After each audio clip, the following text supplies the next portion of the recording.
You've moved to LA quite a while ago, but you still feel as South African boys, put it that way. You do have the flag tattooed, right? Sean's got the flag tattooed, yeah. But no, we're proud of where we come from and being South African, and we consider ourselves, a South African band still, even though we, based in the States now. But yeah, we go home, or at least I try to go home once a year, see my family and friends and stuff like that. So, I'll always be South African. I'll always miss it, Yeah. And eat some biltong. That's my main thing, man. Biltong, I tell you, it's biltong and meat pie. It's like you don't get meat pies in the States.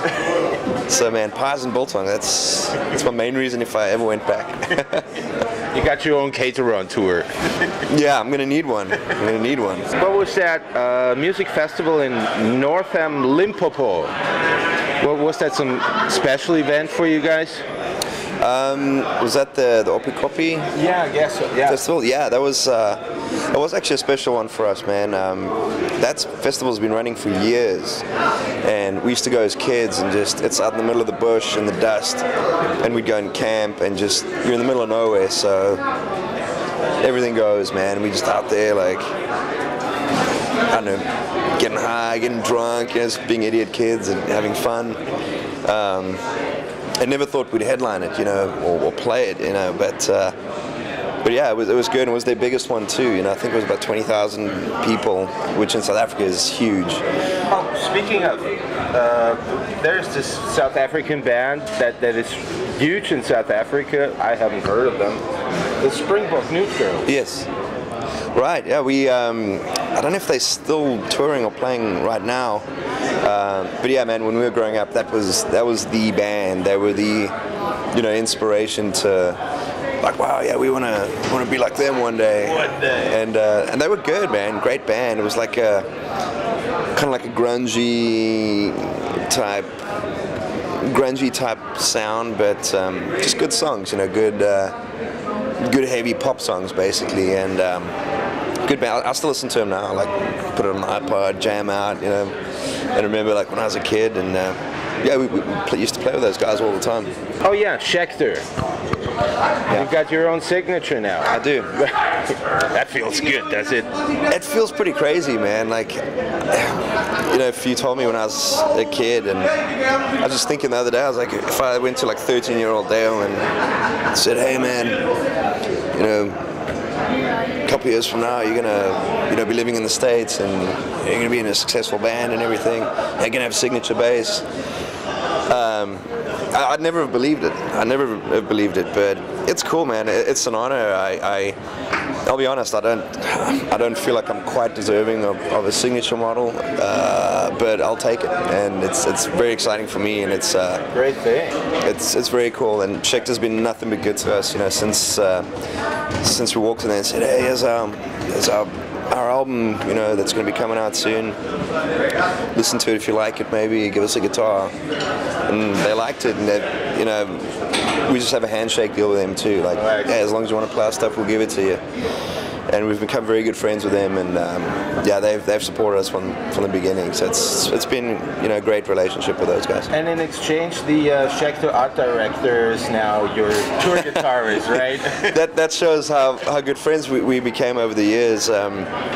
When Brian and his girl at the time split up, he's like, hey, let me take you out to dinner to our favorite German place for beers and ice binds and whatnot. And he's like, hey, I need a place to crash for a couple of weeks. We're getting rid of the place. I'm like, come on in. And I was newly single, and so Brian moved into my place, and then it was just bachelor pad, man. And we were just raging out of control, partying, like, when the bars closed, bring the party back to the house, to my bar and stuff. And we had a good time, and then he basically said he's looking to get out of the sort of corporate world, and he wants to come out on the road. We said, wow, could be our guitar tech. So he did that for a while, and then we decided we wanted to get another guy on stage, and said, well, Brian's the Brian's the logical guy, and he actually did all the artwork for the new album and everything. So, so he's a very he's become a very important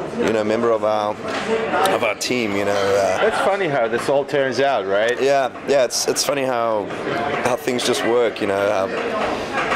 Again, when I first time met Brian, if you said that we'd all have ended up in this kind of situation, Isolate and Medicate. The first track was Words as Weapons. Well, it's pretty tough in times like these, speaking about weapons, right? Because everybody fears there might come another war and shit, It's Syria, it's Iraq, it's Afghanistan still, it's Pakistan, it's, Ukraine. Yeah, exactly. I think, I guess the context and, the song's written in is, I don't think well, hopefully it couldn't be mistaken for, something like that, or, hopefully it'd be mistaken for us supporting, one group or another that maybe we shouldn't be supporting. But, I think the song, does a good job of being clear that it's about a negative relationship and, hurting people and how devastating that can be. But yeah, one needs to be careful. We've had to change our name before from Sarin Gas in South Africa, and then 9/11 happened, and our record label at the time was like, "Wow, that's remember that terrorist attack in Japan? They used sarin." And we're like, "We spelled it differently. It's a different thing." And they're like, "Doesn't matter." We're like, "Okay, we'll be SEETHER then." In hindsight, it's cool. I prefer SEETHER, but yeah, you need to. People are very delicate and very sensitive. So you gotta. Well, on the other hand, you're not an American band that helps in that context, because if America goes to war, you just have to shut up and say, yeah, we support the troops, nothing else. Yeah, and I do support the troops. I'll be honest, I don't support all the wars, but man, I support the kids out there. Yeah. With their lives on the line. I mean, my hat's off to them, and we do a lot of USO stuff for these kids that are out there being shot at and dying, and then they come home and no one gives a shit. Yeah. And they just become drug addicts and things because there's no help. It's a big problem in the States right now, and something we feel passionate about. We just put on our own festival for the second time called Rise Above Fest, and it's basically for veterans and stuff come back from war and just kill themselves because they can't get medicine, they can't get doctors to see them, and then also kids being bullied and killing themselves. So it was suicide awareness, the whole festival. We raised a lot of money. I think it was about $60,000. Oh, that's good. For a foundation called SAVE, which creates awareness, and in America I see it, it's pretty different. In the past it was like you're coming back, you're a Vietnam vet, you're a Iraq vet or something. Yeah. But nobody says okay, I've been to Syria, I've been to Sudan, I've been to Afghanistan.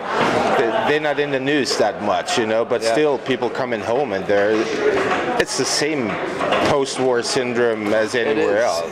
It is in Vietnam, and going back to Bruce Springsteen, man, born in the USA. And I always laugh when these politicians are like, "Born in the USA," and they're standing there with a flag, and they're like, "Yeah," and have you listened to the words of the song? It's an awful song. Yeah. Oh, George Bush had it. He's talking shit about you guys, basically, and so I always find that amusing. But yeah, no, it's a problem. I mean, at least I guess in the days of Vietnam, I mean, there were a lot of troops, but I mean, there's got to be. I'm not sure the exact figures, but I mean, there's got to be 5 times the amount of service people right now, and the VA hasn't changed at all. So they have this 1950s, World War II type, infrastructure in place, but this, 2014 scale problem. Yeah.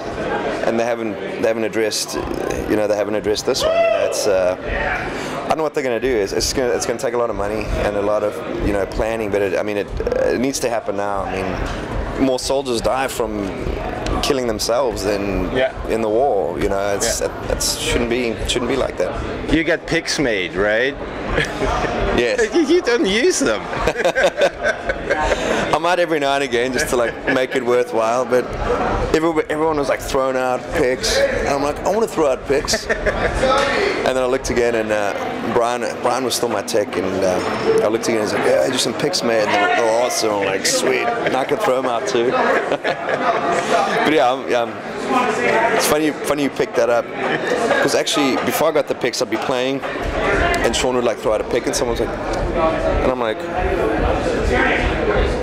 throw me a pick. I'm like, there's picks. They're like, oh. And sometimes they wouldn't even what do you mean? Just throw me a pick. I'm like, no, I can throw him a pick. Just tell us a bit how you got in touch musically and then personally with Billy Sheehan. Oh, yeah, I've been a fan for a long time, obviously. I came home drunk one night, and I made a sandwich. I was maybe 18, and I turned on the TV, and I missed the big concert was on, right when he was doing his bass solo with the Ninja Turtle thing he does, and it blew me away, man, and been a fan ever since. And then I met him for the first time at a photo shoot we were doing for Ampeg. We used the same bass amps, endorsed the same bass amps, and we were doing a photo shoot for a catalog or an advert or something, I forget what it was, and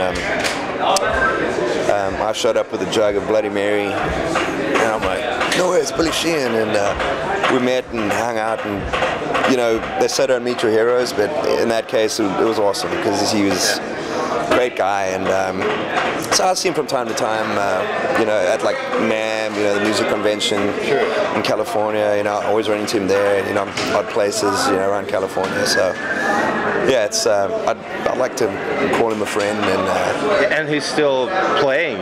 They got back together. They sing their choirs together again. Right, and I mean, and he's better than ever. I mean, he's just, and that's why I mentioned earlier. I'm like, I don't know if I don't feel quite worthy to have a signature bass like Billy. He's the kind of guy that needs a signature bass, not me. Come on. I mean, he's another level. But yeah, super nice guy, and still a huge fan. Hey, what's up? This is Dale here from the band SEETHER, and you're watching MULATSCHAG.tv, the only TV you need.